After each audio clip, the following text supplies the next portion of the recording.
All right, welcome to Real Estate Hustlers Podcast. I'm your host, Josh Appleman, founder and CEO of Appleman Capital. Today we're joined with Stash Galinsky. Stash is the co-founder of Nettle.us and managing director at Cushman & Wakefield, specializing in AI-driven analytics, multifamily real estate investment with over 15 years of experience.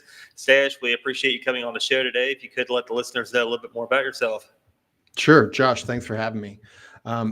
Yeah, my name is Stash, and my day job is that of a commercial real estate broker. I've been in the brokerage space since 2008, and that is what led me to co-found Needle. You can find it at nedl.us.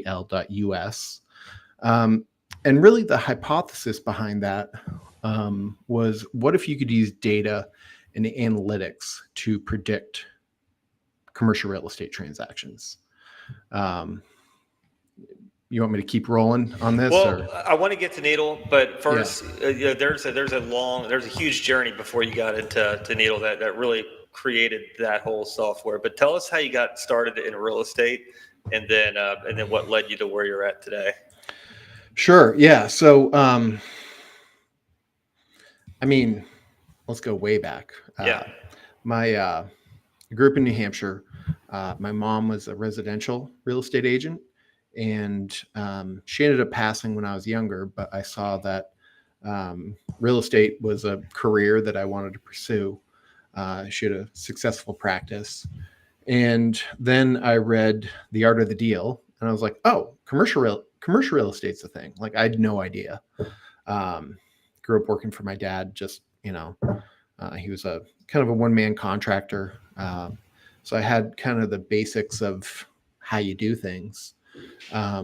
But so I really, from probably 17 or 18, I said, I'm going to make my fortune in commercial real estate. And so I went to St. Lawrence in upstate New York. And the goal, even through that, suffering through those long, cold winters, was to end up in Southern California and to build a real estate. I think I was thinking a real estate brokerage practice there. And so after I graduated, I ended up moving to Southern California, and I got my license in February of 2008, which was, not an ideal time to start if you're wanting to make money. So, I started off as a junior at a shop, and the guy I was working for, he's like, hey, you want to buy an apartment building? I was like, yeah, that's why I'm here. And so we ended up syndicating a 33 unit in Oxnard, and then a 40 unit. We just had one partner in South LA. And that was definitely, a learning experience. Like the 33 unit, it had slab leaks, which I didn't even know were a thing. Yeah. I was like 25. Honestly, I probably had no business. What is a slab leak? That's a great question. I'm glad you asked. So a slab leak happens in buildings that are, 30, 40 plus years old, where they have buried the copper supply lines below the concrete.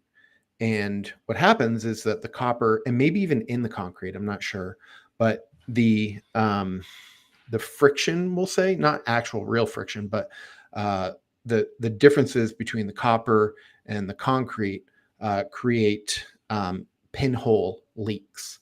And so we had a bunch of these slab leaks that the only way to cure it is to jackhammer out the concrete floor on the first floor units and shark bite it back together. So, that, and then, learning the ropes of managing an asset. Did that for a couple of years.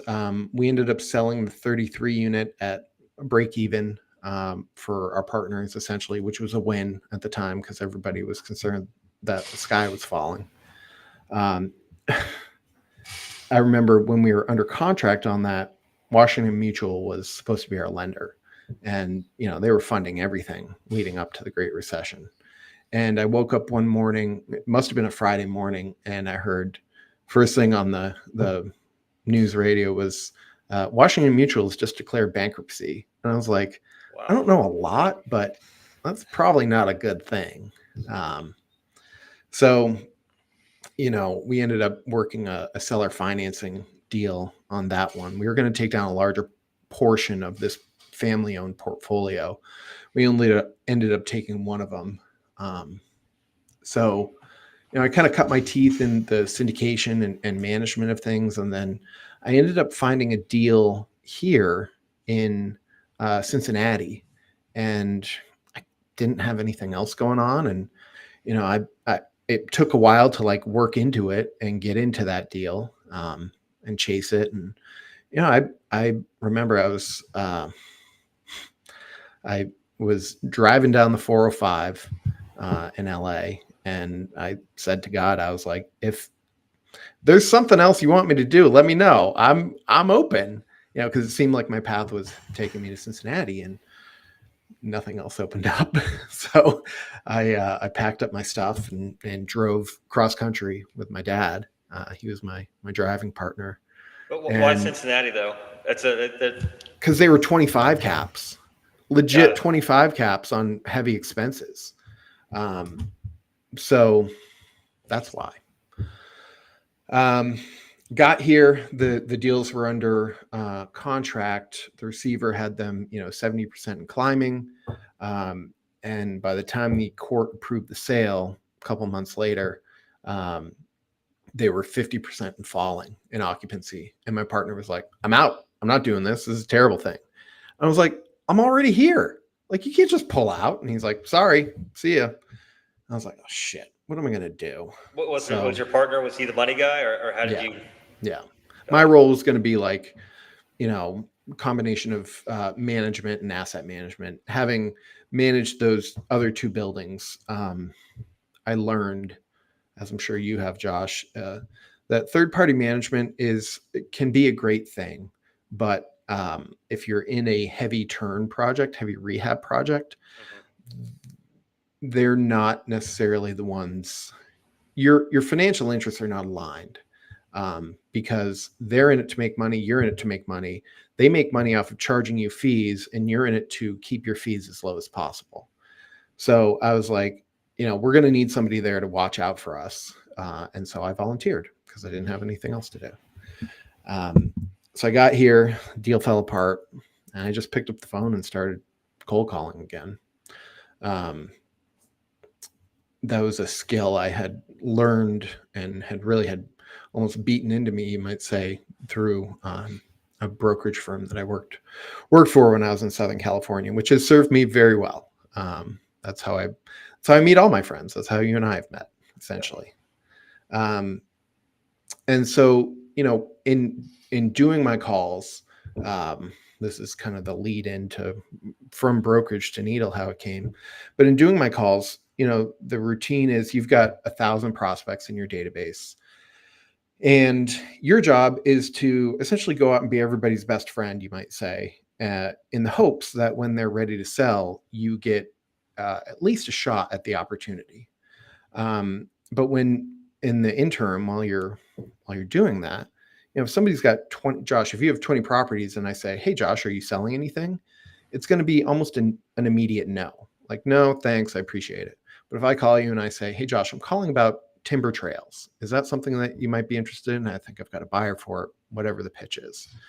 More often than not, when you're calling about a specific asset and you have a reason that you're calling, the owners are much more open and receptive to having a conversation.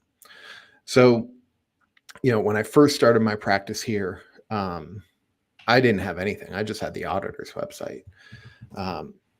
So I got very familiar with how that data is, what they collect, and then, tracing ownership records and things like that.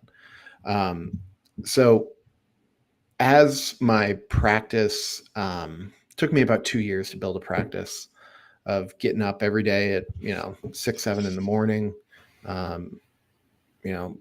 getting a workout in, then working all day and coming home with, oftentimes you just get kicked in the teeth a lot. Like, you have to be very persistent to be a broker, and willing to, hear no told to you over and over and over until finally you break the dam. But what I noticed is that data was becoming much better. The collection of data, the quality of data, the things that were being recorded. And I was using a CRM platform, and it was great, but it captured all these different data points, and I didn't even have the ability to capture everything that it would, to input it regularly. So the thought was, man, there's all this data out here, and what I've seen in my practice is that when somebody's tuning a deal up for sale, they're going to be ramping up the income, tightening up the vacancy, tightening up expenses, and you can see it. You can see it literally if you look at a T12, 6, and 3. You can see an increase in the income, or if they're distressed, you can see it declining as well on the flip side. So the thought was, man, the existing platforms that are out there only kind of look in the rearview mirror. They just say, hey, here's what it is. Go make of it what you will. I had the CRM system that was great. It captured a lot of different data points, but my thought was, man, like, if only you could look forward, if only you could figure out which deals are the right deals. Because if you do have 20 properties, for me to try and research each one of your properties so that I can call you and know exactly maybe what you're thinking on each one of them is logistically impractical, because you end up in doing all these cold calls, you end up leaving a lot of voicemails. And so you can do all the research and know all the answers to all the questions, and then you just end up in a voicemail box. So the thought was, what if you could call the owner at the right time about the right property and have knowledge behind why you're calling? And so that is what I had a partner then a friend who has since become my partner, who happens to be in charge of data and analytics at a large firm here in town. And he's like, hey, my partners and I have a background in software. We want to buy commercial real estate. I was like, that's great. Love that. But what about this? And I pitched him on the idea, like, what if you could use data and analytics to predict transactions? And so a week later, we got together, the three of us who are now partners, to discuss it further. And they're like, yeah, we think this thing has legs. And I fell out of my chair. I just got this feeling of, oh my God, it's like validation, right? But little did I know that was the very beginning of the process of starting a startup, essentially. So we, went about ingesting the data, building some algorithms, applying those learnings, and then I would get like sheets of leads, essentially. And they would and I'd get like 30 leads a month, and inevitably 7 or 8 of them would be somehow in play. And each month, like, I would have it listed, a competitor would have it listed, it was under contract, we were evaluating it, it was somewhere in that brokerage continuum of the sale. And I was like, this is awesome, we're definitely onto something. So we went about sourcing a data set that we could then go out and resell. And we have just come to market with that platform. All the meantime, I've been continuing to build a brokerage practice. Yeah, let's touch back on that, because this is the stash story that leads up to Needle. Because you're very reputable in Cincinnati. You're the secret sauce in a lot of sense to a lot of different firms here locally. Didn't know that you syndicated a apartment unit. Didn't know that you had a management stake in having the operator experience. That sets you apart in the brokerage industry, because you've got both sides of the coin that you've got experience on. Mm-hmm. So tell us, you started pounding the phones, pounding the pavement, trying to find the first deal, and getting told no. At what point did you finally start getting some traction here with property owners and start building up a pipeline, top funnel, and then start getting those through to closing? Yeah, I mean, if you're going to start a brokerage practice cold, like I did, no contacts, no connections, you can fully expect it's going to take you 2 years to get traction. Even if you join a team and a firm that is known and reputable, it's still going to take you at least a year to 18 months. And like, I had some simple metrics that I tracked every day. It was 10 conversations a day, 50 a week, 2 new business appointments a week. And then if I could have 1 closing a month, that was great. I've still tried to adhere to the conversation. The meetings, I just came from a lunch appointment right before this. So the meetings kind of take care of themselves at this point. But yeah, it took me 2 full years. And, at first it was whatever I could get my hands on, like some bombed out 10 units in undesirable neighborhoods, or old houses that were chopped up into 11 units. They're all studios. In retrospect, I should have bought everything that I was selling at the time, but I didn't have any money. So that kind of ruled me out. And I didn't have the guy that I had started with back in California. He's the one that had all the connections. So that's why I wasn't able to raise capital, I guess. That was a tough time, I think, for a lot of, and nobody really knew what was going to happen next either, though. For sure. Yeah. And that's another important part that you brought up, because now you finally have found a seller, finally, and you've got the permission to go out and find a buyer. So now you have to find a buyer that can actually perform. Mm-hmm. How is that as far as building relationships? I'll tell you. So the first listing I ever got here in town, it was, like I said, like a bombed out 12 unit or something like that.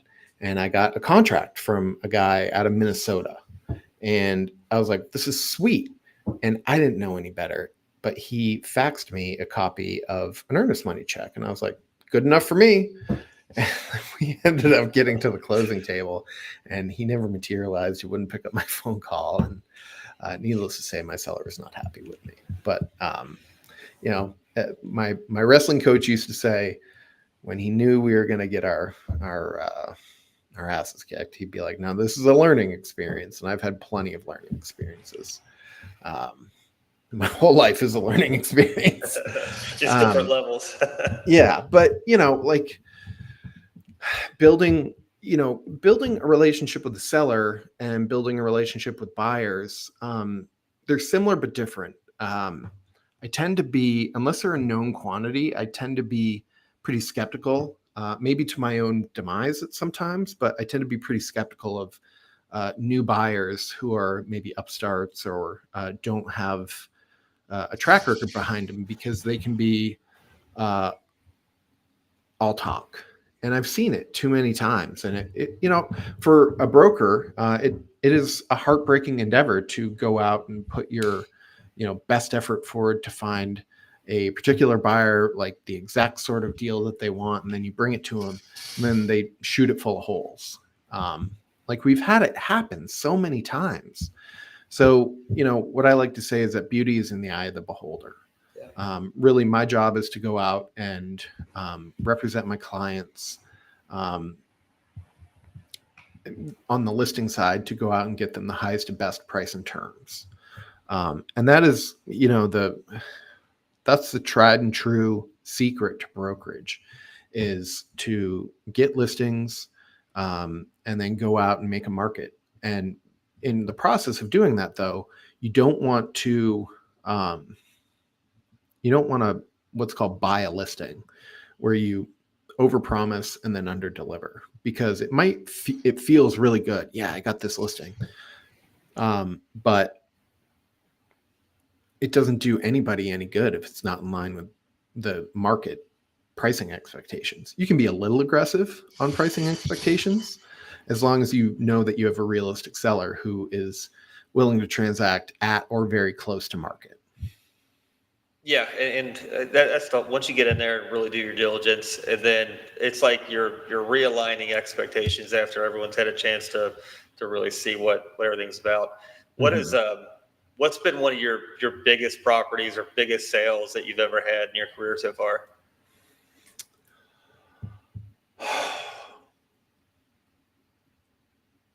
I mean, there's some that we can't talk about. But maybe it doesn't matter anymore. I don't know. We've sold an 800 unit up northeast of Cincinnati. I will leave the city unnamed, but it may or may not be the capital. Altogether, just like one huge community. Yeah, it was a massive beast. It was a townhome deal. We've sold a 600 unit a couple of times. I'd say one of the most interesting deals that we got. How do you rope in an 800 unit deal? Relationships. That's really the key. And then how do you find a buyer? I mean, that's a different type of buyer that could take that down. Yeah, I mean, making sure that you have the marketing channels that are there, and to be able to access the buyers that have the capital to be able to close a deal of that type and size, that have the appetite, have the operational capability to be able to do it. Because I think we had a lot of tours on that. But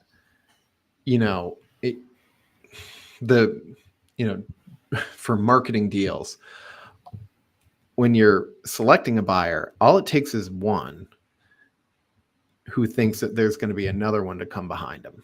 I heard that from, I don't know if it was another broker or maybe it was a seller that I was talking with.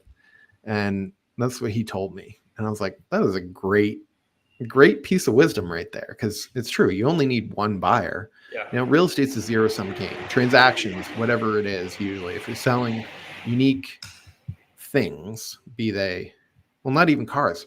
Real estate is a zero-sum game. You either get the deal or you don't. You either get the listing or you don't. You either sell it or you don't. And you only get paid when you sell it. So I think that advice is particularly unique and relevant, because it's not like you're selling a car. You can go get another car. You can go to another dealership and get the exact same car, or maybe something that is so close where it doesn't matter. But you can't do that with an apartment deal. And it's not going to come back online. In some cases, it could just be, just never come back online. It could just be in someone's portfolio, especially if it's it can be a one and done. Yeah. That's but talk to us about Needle. So how did you've got all this experience, your brokerage, you know how the engine works behind the scenes, and the importance of data, and that enabled you to create something that, in my opinion, you should shelf just because it's a secret sauce. But I know you're not shelving it, you're offering it. Tell us about it. So Needle is a new to market SaaS platform, so software as a service. And I think right now our main differentiator is it's saying we have all the data, we have all the pieces that the other data providers have. But what really sets us apart is that we are saying we are looking at the market and we're saying that based on the characteristics of operations that this property is exhibiting, and those are rental rates, occupancies, the changes in those, loan maturities, ownership behavior patterns, things like that. Based on this palette of measures that we have, we think that this property has a high, medium, or low likelihood of transacting. So if it has a high likelihood, you still have to go out and sweet talk the princess, right? You still have to go out and court the owners and have your meetings and have your calls. But what we're saying is, okay, instead of your database of 1,000 people deep and you don't know where to start each day, start here. Start with these deals. And I bet you'll find that you'll get more transaction velocity out of using the platform than if you were to just do it on your own. And I know that to be true because I have a listing that came directly out of calling through Needle. It's 160 units, not on the market yet, but it's coming to market. I have 2 deals under contract that were flagged as hot in the platform. Turns out the seller's willing to sell. They're flagged. Your platform uses all this data, marks them as hot based on certain criteria that is leading indicators of it's going to be ready to sell. That's right. Yeah. That's huge. That's great. that eliminates 1,000 cold calls, possibly. Yeah, I mean, so the traditional brokerage conversion rate is like 3%. So if you make 100 calls, maybe you'll get more than three people on the phone. But of those 100 conversations, maybe 3 to 5% of those are going to say, "Yeah, I'm interested in selling. Here's my financials." What we have seen in our data, in our testing, and our back testing of the data, is that if we identify a property, depending on the market, it's anywhere from 20 to 40% accurate in predicting transactions.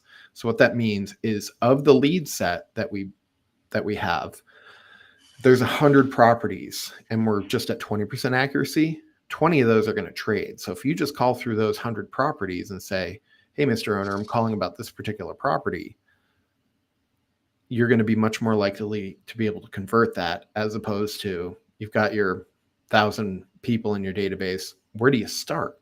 Do you start at the A's? Do you start at the Z's? Do you start with the largest properties? Do you start with the smallest? Do you start somewhere in the middle? You're throwing a dart.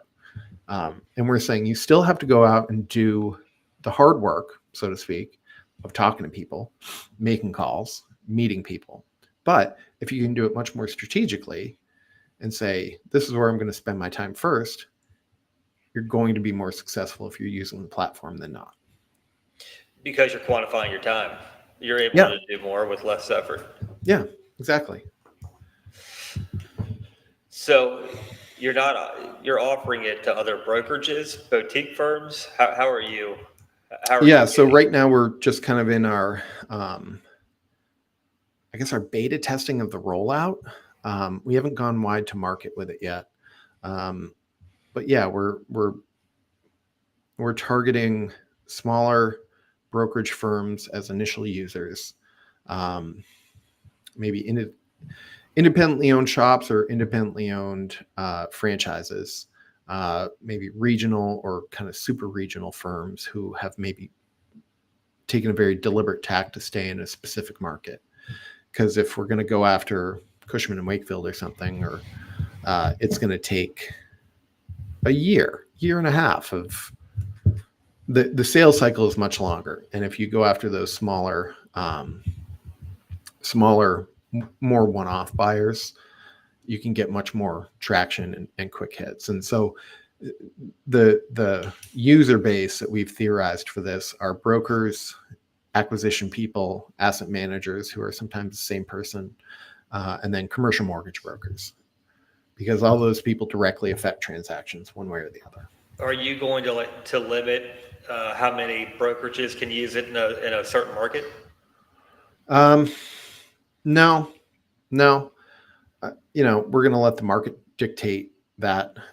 If somebody wants to buy a particular MSA and have exclusivity to that, yeah, in that way I will limit it, but we're not going to go in and say, "Oh, sorry, you're number 6. We only allow 5."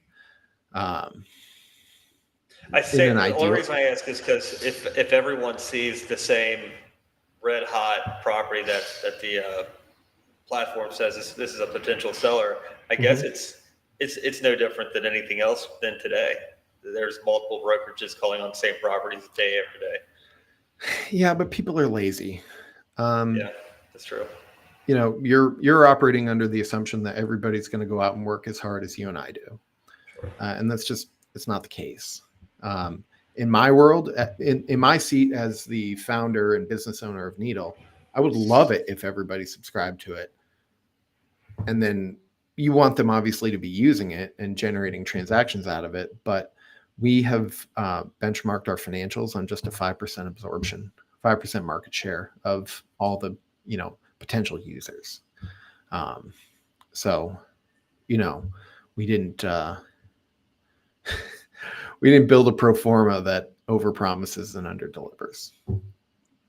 Now we have to go out and execute on it. Yeah, and you're just exposing right now to brokerages. So when you even open it up to smaller firms that are looking to purchase direct, I mean, that's a whole other different market too. Yeah, I mean, in my mind, those groups, anybody who's interested in affecting multifamily commercial real estate transactions is a user for it right now. The persona that it's specifically built for right now are the brokers. I am the ideal customer profile, especially before we came over to Cushman a month ago. Yeah. So, my intention is to go out, use it, get a couple of deals from using it, and then create a case study out of it and present it to not only our leadership, but leadership at other firms. We're already having, enterprise level conversations with a couple of regional firms out there. So we're hopefully doing the right thing. And then they can have all of their associates logging in and finding properties every single day. I mean, that makes their life easier. Yeah.